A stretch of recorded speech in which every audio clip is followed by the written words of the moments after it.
Kim merekrut PKS, kemudian mengajak Rizik juga masuk untuk tidak mendukung Anies gitu ya. Itu bagus-bagus saja supaya Anies 2029 gak usah maju. Ya gitu.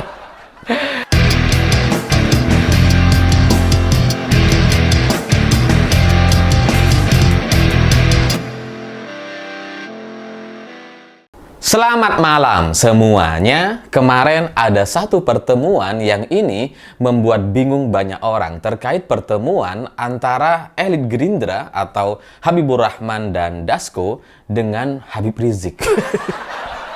Ini ngapain Gerindra gitu ya? Ngapain nemuin Rizik gitu? Dan kemudian dalam pernyataan Dasko gitu ya, ya kita hanya silaturahmi katanya ya, sebagai sesama anak bangsa dan kami tidak membicarakan politik apapun. Ya masa sih? Cuman katanya, cuma kami memiliki kesepahaman terkait visi yang sama untuk Indonesia ke depan. Wah. Dari sini saja ini sudah sangat-sangat mencurigakan gitu ya. Antara Rizik, FPI dengan Gerindra punya visi yang sama. Itu kan janggal sekali gitu ya. Apalagi kalau kita berkaca kepada Pilpres 2024 lalu, yang namanya Rizik dengan kawan-kawannya ini kan nggak dilibatkan gitu ya, nggak dimanfaatkan gitu, nggak ada euforia dari kelompok sebelah itu gitu. Tapi kemudian setelah Pilpres selesai gitu ya, sudah ditetapkan dan segera dilantik dalam beberapa bulan ke depan, tiba-tiba elit Gerindra datang ke Rizik. Ini apa urusannya gitu.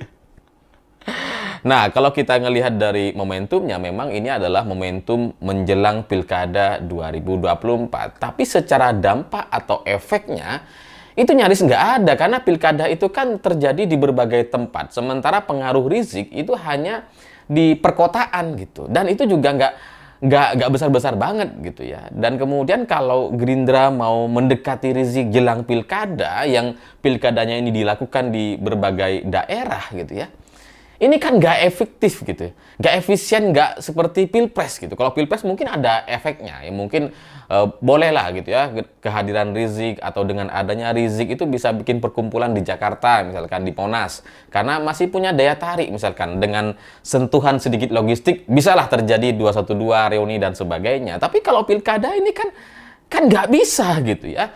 Atau kemudian orang-orang berpikir jangan-jangan ini calon menteri. Rizik. Menteri apa kira-kira? Menteri Agraria? Atau Menteri Agama? Ya nggak mungkin lah gitu ya. Menteri Agama itu harus sesuai dengan umat mayoritas di Indonesia gitu ya. Kalau Rizik menjadi Menteri Agama, wah itu sangat nggak sesuai gitu ya. Menteri Agama itu ya minimal ya NU, dari kalangan NU atau Muhammadiyah. Atau kalau bukan dua-duanya, ya jangan Rizik gitu kan. Jadi itu nggak mungkin lah kalau kemudian Rizik menjadi Menteri Agama dan Prabowo nggak akan seberani itu gitu. Jadi fakta dari pertemuan antara elit Gerindra atau Dasko, Habibur Rahman dengan Rizik ini kan adalah pertemuan menjelang Pilkada 2024. Dan nampaknya memang kepentingannya hanya ke arah sana. Cuma kan kembali lagi gitu, kalau di Pilpres tidak digunakan, kenapa di Pilkada ini mau digunakan atau mau dimanfaatkan gitu? Atau jangan-jangan ya, jangan-jangan ada situasi yang berbeda gitu, bukan dimanfaatkan untuk bersuara, tapi dimanfaatkan untuk tidak bersuara, misalkan, kan bisa saja. Dan ini kalau kita lihat ini cukup sesuai dengan dinamika Pilgub Jakarta gitu, karena beberapa waktu lalu PKS sudah mundur dari pencalonan Anies. Jadi sebelumnya kan PKS ini mengusulkan Anies Sohibul Iman untuk Pilkada atau Pilgub DKI Jakarta. Dan kemudian belakangan PKS ini membuka peluang untuk membatalkan dukungan ini dan beralih mendukung Ridwan Kamil bersama Kim atau Koalisi Indonesia Maju. Dan kemudian dari pihak Gerindra atau Kim itu juga kan sudah menyampaikan bahwa Kim ini akan ada Kim Plus katanya. Jadi plusnya itu kayaknya PKS. Itu plus apa minus ya? Kayaknya sih minus ya. Nah, jadi dari peluang atau PKS untuk mendukung Ridwan Kamil, ini kemudian bisa kita baca bahwa PKS ini sudah bisa ditarik oleh Gerindra untuk meninggalkan Anies Baswedan. Dan kemudian setelah itu Gerindra juga mendekati Rizik, jangan-jangan tujuannya untuk juga supaya Rizik tidak memberikan dukungan kepada Anies Baswedan gitu. Karena PKS sudah ditarik, kemudian Rizik juga sudah ditarik, dan Anies ini mau sama siapa gitu ya. Karena basis suara Anies di Jakarta ataupun secara nasional itu kan memang dari kelompok PKS gitu ya. Lalu kemudian ditambah dengan kelompok Rizik dan golongannya. Nah, kalau kemudian Gerindra sukses untuk merekrut PKS untuk membuat koalisi Kim Plus bersama PKS gitu ya. Lalu sekarang Rizik juga ditarik untuk supaya tidak mendukung Anies atau minimal tidak bersuara lagi seperti Pilpres 2024 gitu ya. Ya maka Anies ini sulit untuk bisa maju di Pilgub DKI Jakarta karena Anies bukan siapa-siapa gitu. Tanpa dukungan PKS, tanpa dukungan Rizik, ya dia nggak punya panggung apa-apa gitu si Anies ini. Jadi mungkin nampaknya inilah yang disebut sebagai kesepahaman soal visi yang sama untuk Indonesia ke depan. Ini kayaknya gitu ya.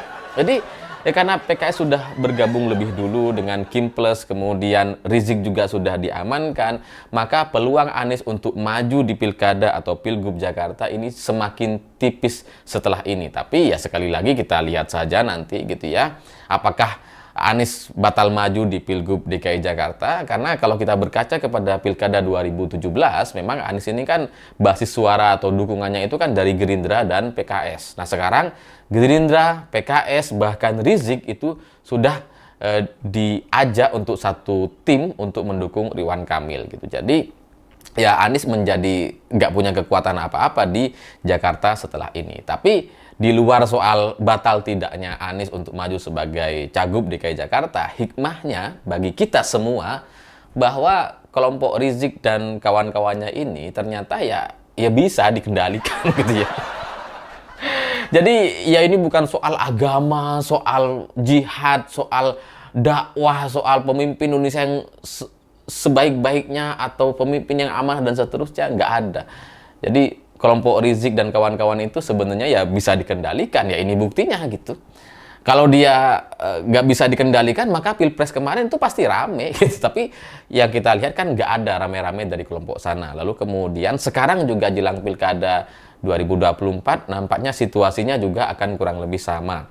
Ini coba dikendalikan sehingga mungkin nanti di Pilkada Rizik tidak perlu lagi ikut rame-rame, dan puncak rame-ramenya Rizik gitu ya dan kawan-kawannya geng 212, FPI dan sebagainya itu kan puncaknya sebenarnya ya ketika Gerindra atau Prabowo menjadi oposisi dari Presiden Jokowi. Itu puncak rame-ramenya. Tapi setelah Gerindra masuk, Prabowo jadi menteri, selesai semuanya tiarap.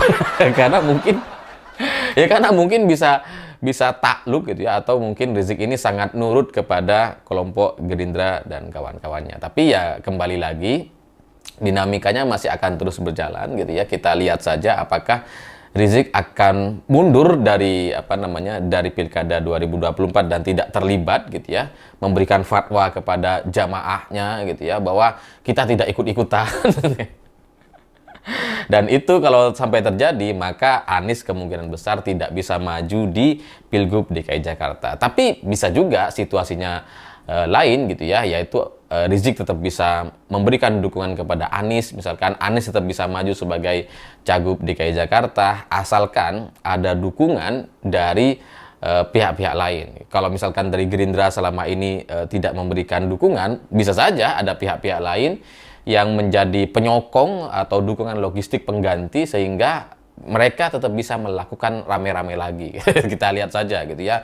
Tapi ya kalau PKS sudah bergabung dengan Ridwan Kamil, bagi saya itu lebih mudah untuk bagi kita menentukan sikap di Pilgub DKI Jakarta. Yang penting kan nggak ada PKS-nya.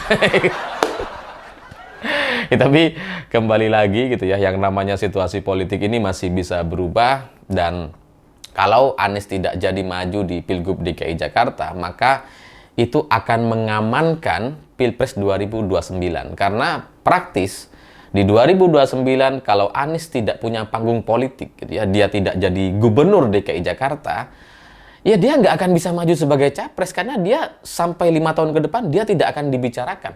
Mau jadi apa gitu ya, pengurus partai bukan, elit partainya juga bukan, jabatan nggak punya. Jadi 2029 Pilpres dipastikan tanpa Anies Baswedan kalau dia gagal maju sebagai Cagup DKI Jakarta tahun ini. Nah, pilihannya dia harus masuk kepada partai, menjadi pengurus partai misalkan, supaya tetap punya panggung politik, atau maju di calon gubernur lain selain Jakarta. Ya, tapi itu gengsinya menjadi turun. Tapi minimal dia tetap punya panggung politik gitu. Jadi ya kita lihat saja. Kalau bagi saya sih, saya setuju dengan ini. Bagus aja itu ya.